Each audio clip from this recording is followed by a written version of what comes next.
Morning folks, Steve here. Some of you might ask why I'm sitting staring at a Panavia Tornado at RAF Marham. Well, there's a two-part story to this. The first being that last week seen the retirement of the Panavia Tornado from active RAF service, and to say a farewell, the RAF put on a show of 3 days of farewell flights in formation from RAF Marham to various bases across the UK. I myself had the pleasure of going to Lossiemouth on Thursday, and I witnessed the flypast for myself, which was fantastic.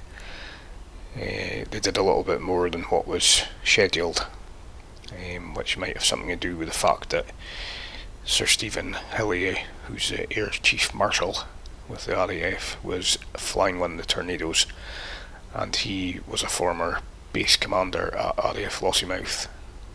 So as a tribute to the base, they flew a little bit more than what was published, so it was excellent to see that. And a big thanks to everybody who's been involved with the Tornado for the last 40 years, both from the flight crew, ground crew, support staff, etc. You did a fantastic job, so well done. The second part of the story as to why I'm sitting looking at this Tornado is that I was trawling through social media last night, and I noticed that one or two people have been posting pictures and videos of this aircraft. It is the X-Trident Tornado version 3, I think it is, which has been updated to X-Plane 11. One of the common problems is that quite a few folk are a little bit confused as to get her from cold and dark to engines running to a sort of ready for taxi state. So I thought I would take this opportunity of just running through this with you. I'm not a Tornado expert, having only purchased the aircraft myself yesterday, but we'll give this a go and see how we get on, and hopefully by the end of this video we'll have the aircraft fully functional, ready for taxiing.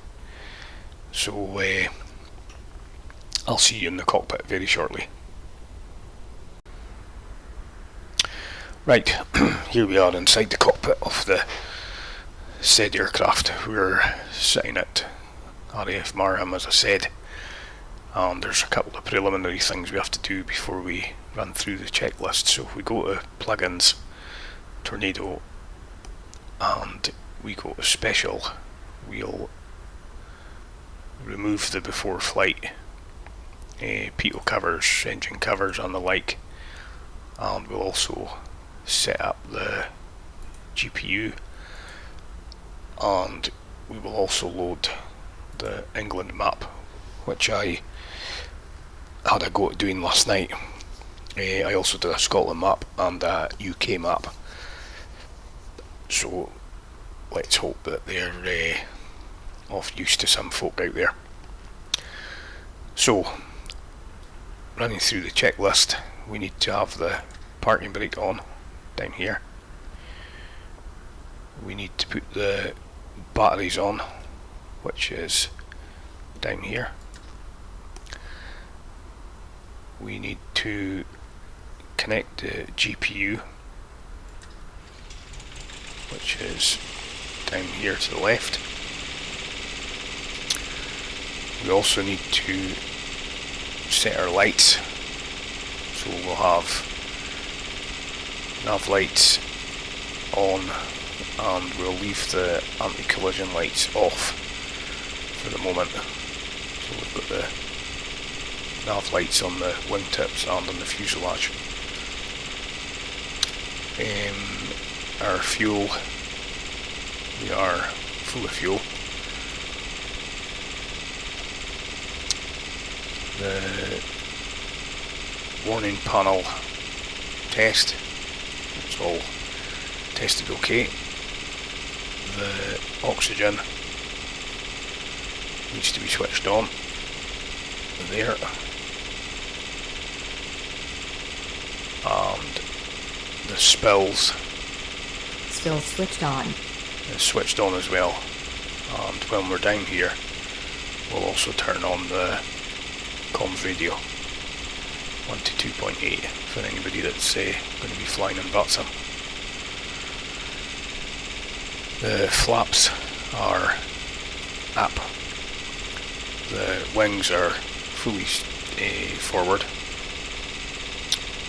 at 25 degrees. The throttles are in the stop position.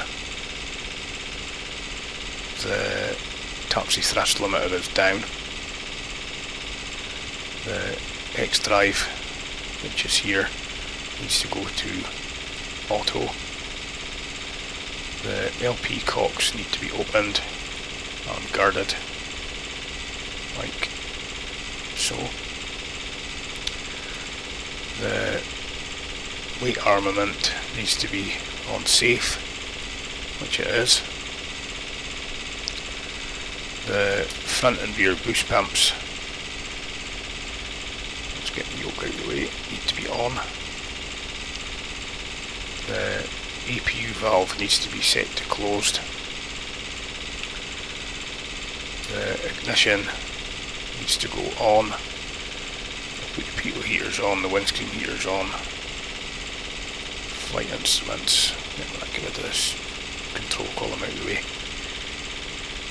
Flight instruments, everything's on in there, down in that panel. So the next thing to do is to remove the safety pin of the EPS, which is there. The left and right hydraulics need to come on. There. The fuel is all checked with this panel here, and I haven't changed any of that, so it should be okay. The left and right generators need to come on down here. The squawk code, if we're flying, gets set on this panel here. It's currently set at 7,000. The radar power, I'm not actually sure where that button is. Okay. The anti-ice we don't need. The X canopy needs to be now closed.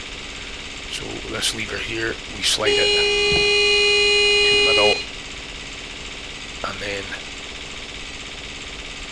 we slide it fully forward to the lock position. We're now in a position to start the APU.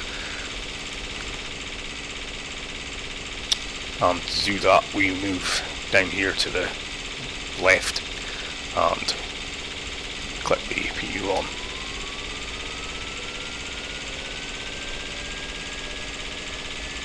And you can hear the APU spooling up. And if we jumped outside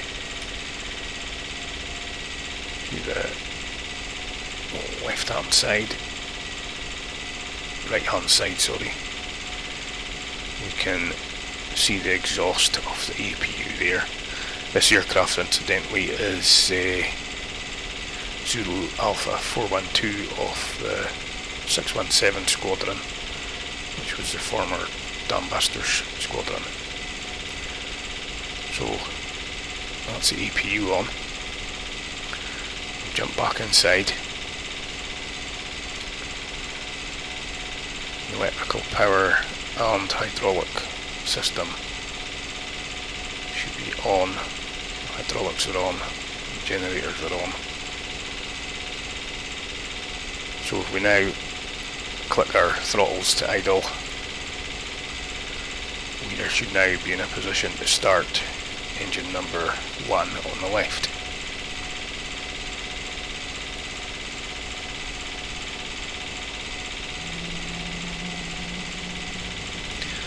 You see there we've got fuel flow and turbine rotation.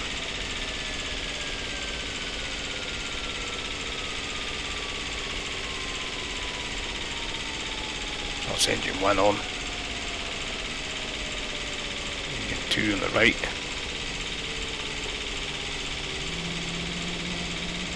You can now get rid of the GPU.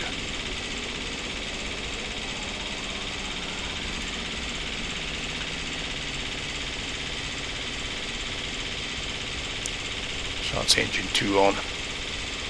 You can shut down the X drive. We could just give a little bit of throttle to make sure that our gauges are doing what they should.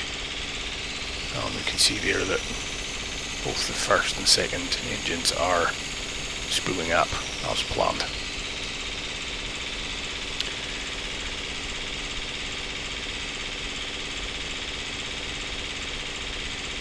Okay, get rid of our warning lights on here.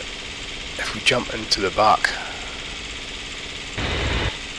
with the navigator on the right hand side, we have to switch on the MC and the two IPUs,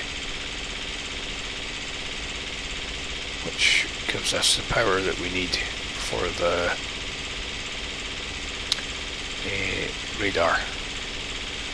Go up to the radar and turn that to M and zoom out and head up to North App. We can actually see the map of England on the screen. We jump back to the front.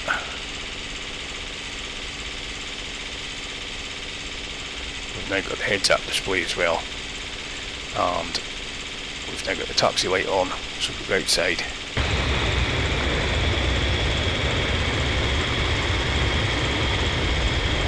We can also apply some flaps.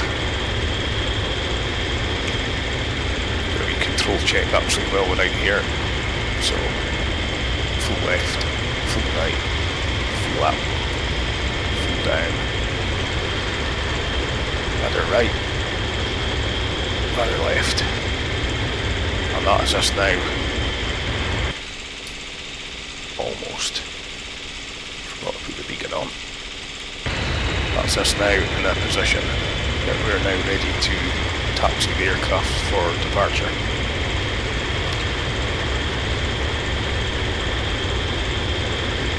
So I hope this very small tutorial is of interest to you. I hope I haven't missed anything. There are other things you can do, like set up your navigational radios and the like. Set up the trim for takeoff and all that other nice stuff. It is actually a 90-point checklist on that accompanies the aircraft. I've missed one or two things I felt that weren't necessary to get the engine going. However, it would be worth running through it yourself now you've seen how you do it. Also follow the rest of the checklist. Read the manual. It's a substantial manual that comes with it. Obviously I got it yesterday, so there's quite a few things that I haven't read about yet, but I intend to do take some time to actually read into the manual and see what it's all about. So, like I say, I hope this video is of interest to you, and if there's any questions, let me know and I'll try and answer them. So, many thanks for watching, and we'll see you again very soon.